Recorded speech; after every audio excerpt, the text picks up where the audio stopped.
আপনারা জানেন কি, মানুষের আত্মহত্যার জন্য পৃথিবীতে অনেক স্থানে সুইসাইড জোন অথবা আত্মহত্যার জন্য নিরাপদ এলাকা আছে।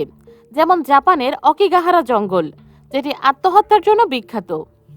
তবে ভারতের জাতিঙ্গা গ্রামে রয়েছে এমন এক সুইসাইড জোন, যেখানে মানুষ নয়, প্রতি বছর ঝাঁকে ঝাঁকে পাখিরা আত্মহত্যা করতে আসে। অবাক করা হলেও সত্য যে বিশ্বের বিভিন্ন প্রান্ত থেকে আত্মহত্যার জন্য অসংখ্য পাখিরা এসে সেখানে ভিড় জমায়। পৃথিবীর বুকে যেন এক রহস্যময় ঘটনা। আমাদের আজকের এই ভিডিওতে রহস্যময় সেই জাতিঙ্গা গ্রাম আর সেখানে পাখিদের আত্মহত্যার কারণ আপনাদেরকে জানাবো। যারা আজ প্রথমবার আমাদের ভিডিও দেখছেন, আমাদের চ্যানেলটি সাবস্ক্রাইব করে পাশে থাকা বেল বাটন ক্লিক করে অলে সেট করে দিন। আপনাদের একটি সাবস্ক্রাইব আমাকে আরও ভালো কাজের উৎসাহ যোগায়। আসামের 2500 লোকের এই ছোট গ্রাম জাতিঙ্গা। পাহাড় বেষ্টিত এই গ্রামটিতে রয়েছে বেশ কয়েকটি বার্ড সুইসাইড জোন। কথিত আছে প্রায় 1000 বছর আগে অলৌকিক ঘটনাকে কেন্দ্র করে এখানে হাজার হাজার পাখি এসে সুইসাইড করত। এই গ্রামের মানুষ তাই ভয়ে রাতে বাইরে বের হতেন না। তারা এই ঘটনাকে দেবতাদের অভিশাপ বলছেন। অনেকে আবার অনেক রকম ব্যাখ্যা দাঁড় করিয়েছেন, কিন্তু কেউ কোনো সুনির্দিষ্ট কারণ অথবা যৌক্তিক রহস্য উদ্ঘাটন করতে পারেনি। সেই সাথে এই পাখিদের আত্মহত্যা বন্ধ করা যায়নি। এই পাখিরা সব সময় আত্মহত্যা করে না। আত্মহত্যার জন্য প্রতি বছর নির্দিষ্ট সময় বেছে নেয় তারা। সাধারণত বর্ষাকালকে বেছে নেয়, আগস্টের শেষ দিক থেকে সেপ্টেম্বর পর্যন্ত। আমাবস্যাগুলিতে বিকাল 6টা থেকে রাত 9:30 পর্যন্ত চলতে দেখা যায় এই অদ্ভুত ঘটনা। আত্মহত্যার জন্য পাখিরা সাধারণত জাতিঙ্গা গ্রামের পাহাড়ি খাতসমূহকে বেছে নেয়। রাতের বেলায় আলোময় বস্তুর ওপর থেকে ঝাঁপিয়ে পড়ে শত শত পাখি নিজেদের জীবন বিসর্জন দেয়।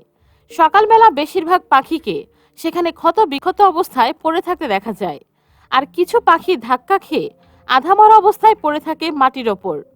পড়ে যাওয়া সেই জীবিত পাখিরা ওড়ার চেষ্টা করে না।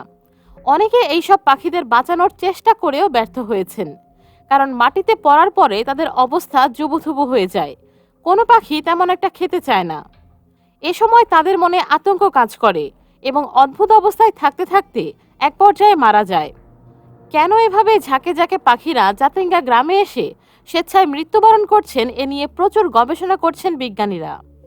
এই এক রহস্যময় ঘটনাকে কেন্দ্র করে সেই গবেষণা শুরু করেছিল। 1905 সালে কোনো এক রাতে জাতিঙ্গা গ্রামে প্রচণ্ড ঝড় শুরু হয়। ঝড়ের মুখে এই গ্রামের আদিবাসীদের একটি মেষ হারিয়ে যায়। নানা কারণে সেই মেষটির বিশেষ গুরুত্ব ছিল গ্রামবাসীদের কাছে। ফলে রাতের বেলায় তারা ঘরের বাইরে বের না হলেও সেই মেষ খোঁজার জন্য তারা দল বেঁধে বের হয়। অন্ধকার মোকাবেলা করার জন্য তাদের প্রত্যেকের হাতে ছিল মশাল। তাদের ধারণা ছিল পাহাড়ি পথ ধরেই তাদের মেষ হারিয়ে গেছে। মশালের আলোয় মেষকে খুঁজছিলেন তারা, কিন্তু হঠাৎই এক বিস্ময়কর ঘটনা ঘটে। তারা অবাক হয়ে লক্ষ্য করলেন, চারিদিক থেকে ডানা ঝাপটাতে ঝাপটাতে হাজার হাজার পাখি ছুটে আসছে তাদের দিকে। সেসব পাখি ঝাঁপিয়ে পড়ছে মশালের আগুনের মধ্যে। মুহূর্তের মধ্যে তাদের মশালের আগুনে পুড়ে হাজার হাজার পাখি মৃত্যুর কোলে ঢলে পড়ে। দেশি বিদেশি নানা পাখিরা যোগ দিল সেই মৃত্যুর মিছিলে।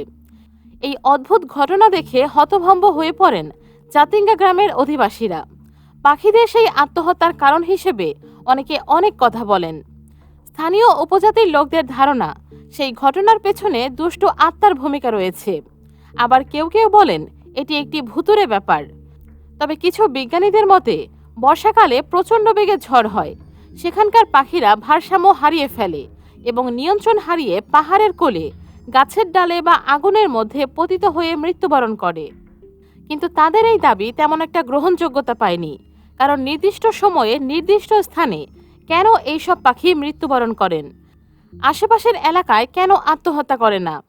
এক্ষেত্রে বলা হয় জাতিঙ্গার পাশে রয়েছে হাফলং, যা জাতিঙ্গার আকাশ থেকে 3 কিলোমিটার দূরে অবস্থিত। হাফলং জাতিঙ্গার এত কাছে হওয়া সত্ত্বেও পাখিগুলো কখনো সেখানে গিয়ে আত্মহত্যা করেনি। অবশেষে ভারতের বিশিষ্ট পাখি বিজ্ঞানী আনোয়ার উদ্দিন চৌধুরী রহস্য উন্মোচন করেন। বর্ষাকালের রাতে জাতিঙ্গা গ্রামের চুম্বকীয় স্তরে পরিবর্তন করতে দেখা যায়। এ সময় আকাশে পাখিদের বিভিন্ন কেন্দ্রের দিকে প্রচণ্ড বেগে আকর্ষণ করতে থাকে। ফলে পাখিরা দিশেহারা হয়ে সেখানকার পাহাড়ে পড়ে গুরুতর আহত হয় এবং আঘাতের কারণে কিছুক্ষণ পর তারা মৃত্যুর কোলে ঢলে পড়ে। তবে কেন এই স্তরের পরিবর্তন ঘটে তা আবিষ্কার করতে পারেননি তিনি। তার এই গবেষণার পর পাখিদের মৃত্যু কমাতে সেখানে একদল গবেষক পাঠানো হয়েছিল। তাদের দাবি সেখানে অভিযানের পর পাখিদের আত্মহত্যার পরিমাণ কমে এসেছে। গবেষকরা গ্রামের অধিবাসীদের ঘরে ঘরে গিয়ে বুঝিয়েছেন এটি কোনো ভুতুড়ে ব্যাপার নয়, এর পেছনে বিজ্ঞানসম্মত কারণ রয়েছে। একবার কয়েকজন বিজ্ঞানী জাতিঙ্গা গ্রামে গিয়ে সেখানকার বনাঞ্চলের বেশ কিছু পাখি খাঁচায় আটকে রাখলেন, যাতে করে তারা আত্মহত্যা করতে না পারে। কিন্তু দেখা গেল পাখিগুলো কোনো খাবার গ্রহণ করছে না। এভাবে না খেয়ে থাকতে থাকতে পাখিগুলো খাঁচার ভেতরেই মৃত্যুবরণ করে। জাতিঙ্গার পাখিদের এমন আচরণ এখনও রহস্যময়। বর্তমানে জাতিঙ্গা গ্রামে আসাম পর্যটন দপ্তর একটি ওয়াস্টারম্যান নির্মাণ করেছেন, যাতে এটিতে উঠে রাতের বেলায় পাখিদের আত্মহত্যার হার দেখা যায়। প্রতি বছর নির্দিষ্ট মৌসুমে বিভিন্ন স্থান থেকে পর্যটকদের আগমন ঘটে এই ওয়াচ টাওয়ারে। বন্ধুরা, এ ব্যাপারে আপনার কি মনে হয় অবশ্যই কমেন্টে জানাবেন। ভিডিওটি ভালো লাগলে একটি লাইক এবং চ্যানেলটি সাবস্ক্রাইব করতে কিন্তু একদমই ভুলবেন না। ধন্যবাদ।